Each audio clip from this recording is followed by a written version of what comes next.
Thank you for downloading this RealAgriculture podcast. Excite your crops with inputs from Excite Bio. Access nitrogen and phosphorus with Excite Bio's lineup of inoculants and ag biologicals. Since 2010, they've been helping farmers harness the power of the soil. Learn more at excitebio.ca. That's XITEBIO.ca. Sean Haney here with RealAgriculture.com and Real Ag Radio, Rural Radio 147, Sirius XM. We're at the National Association of Farm Broadcasters meeting. Right now we're in the U.S. Wheat Associates booth, and we're talking to the past chair, Darren Padget. Darren, how are we doing? Doing well, thank you. Okay, so you farm in Oregon. How were the crops this year? The old P&W was very good this year, above average, good quality. Unfortunately, there's a real good supply, so we all know what that does to the price. But that's kind of a nationwide phenomenon. Yeah. When I think of the P&W, I actually think about wheat. It's a pretty important crop to the P&W, along with, there's a very diverse amount of crops that are grown, but, driving through the Palouse area in Washington, things like that, wheat's a pretty important crop to the P&W. Yeah, it's, people think of, when they think of Seattle and the P&W, they think of Seattle and Portland, which is very wet, but 2/3 of the states are desert. And that's, 10 to 12, 15 inches of rain. So when you can't grow anything else, have irrigation, you grow wheat. And we do it very well. Half the U.S. wheat crop is exported, but out of the P&W, it's more 80 to 90% export. So we're very sensitive to trade issues, strength of the dollar, politics, all that kind of stuff, transportation, the whole bit. Yeah, and all those are challenges right now. You've done a good job of identifying some of the barriers and the roadblocks that exporters face right now, not just in wheat, but across a lot of different commodities. Yeah, well, and if you're very familiar with it, you're going to know that Russia sets the floor for the world wheat price. And as long as they're pumping it out the door, this is where we're going to be for a while. We've been range-bound for many months, 15, 20 cents, and of course, it can lull you to sleep, and then all we really need is something to ignite that fuse, and it'll take off. But right now, even the Ukraine's upped its exports, so that has an effect on the rest of the world. Looks like Australia's going to cut a good crop. So we need something to happen for the U.S. producer to make much more money or higher prices. Something's going to happen in the rest of the world. Have U.S. wheat acres kind of stabilized, or are we still dropping? I think they're actually up a little bit this year. They've been on a steady decline because corn and beans have come in and taken over, and the tax code says we're going to have ethanol and biodiesel, and if you can grow those crops, that's usually what you're taking because they're more profitable than wheat. But the supply has been fairly steady, a little shy of 2 billion bushels a year. 1.7, 1.8, that kind of thing. Had a down year last year, but the Midwest, everybody seemed to have a pretty good crop this year. Key markets for U.S. wheat exports, where are we focusing? Used to be you were in the Middle East back in the 70s and stuff. That all the dynamics of the world have changed. As far as the U.S. number one export customer is Mexico, followed by the Philippines, and then Japan, Korea, some others kind of they jockey for third, fourth, fifth place. But right now, Asia and South America are our primary destinations. And so when marketing, I'm sure you've been on your fair share of trade missions as past chair of U.S. Wheat Associates.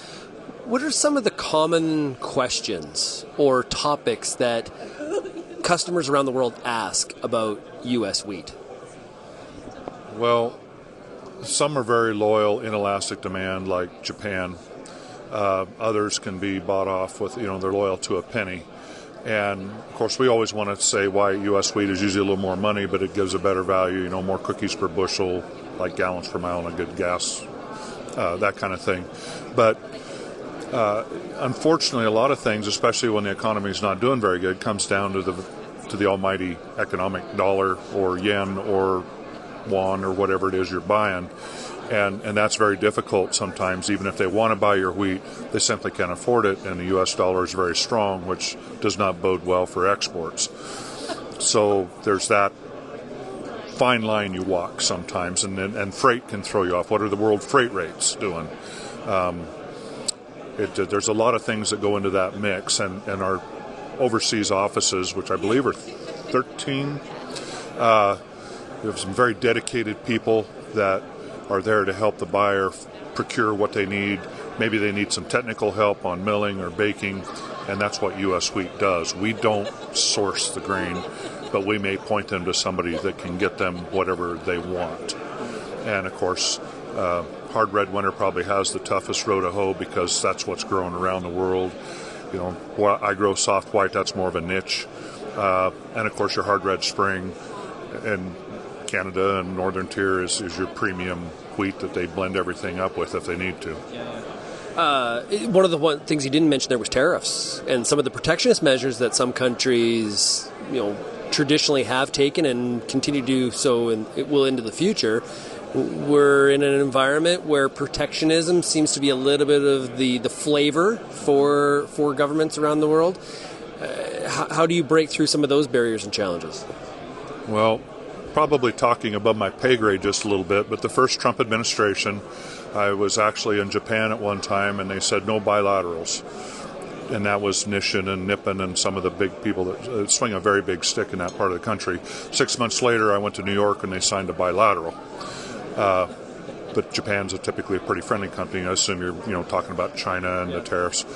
The first time around, tariffs really scared me. This time around, they're more of a tool.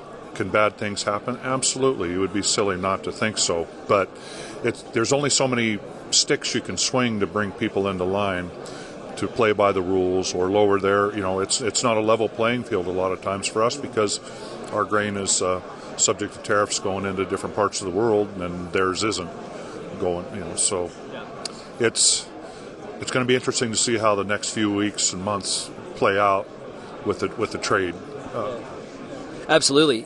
We've talked a lot about, once the wheat is on a boat and working its way around the world, one of the things we haven't talked about is, some domestic issues.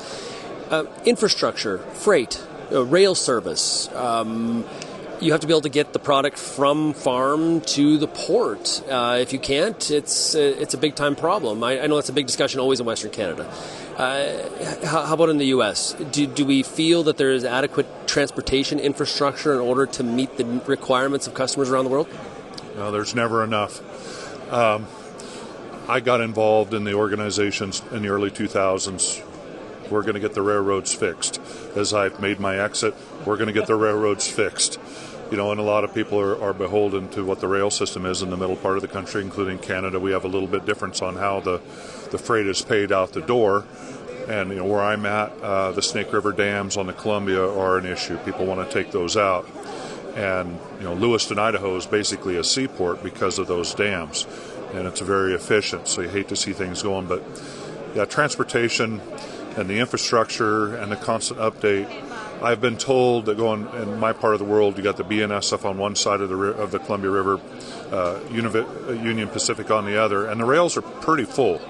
There isn't a whole lot more they can put on there. So if you take out the dams, for example, then you get either more rail or put it on a truck. Take your pick. And that's pretty hard. And of course, the northern tier of the country, a lot of that's Montana's 70% export. North Dakota's pretty heavy on export. Either north or south, south or west.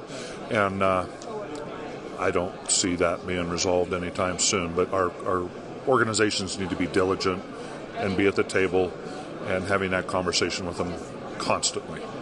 Well, hey, Darren, I really appreciate this conversation. Thank you so much, and hopefully 25 crops a great one for you.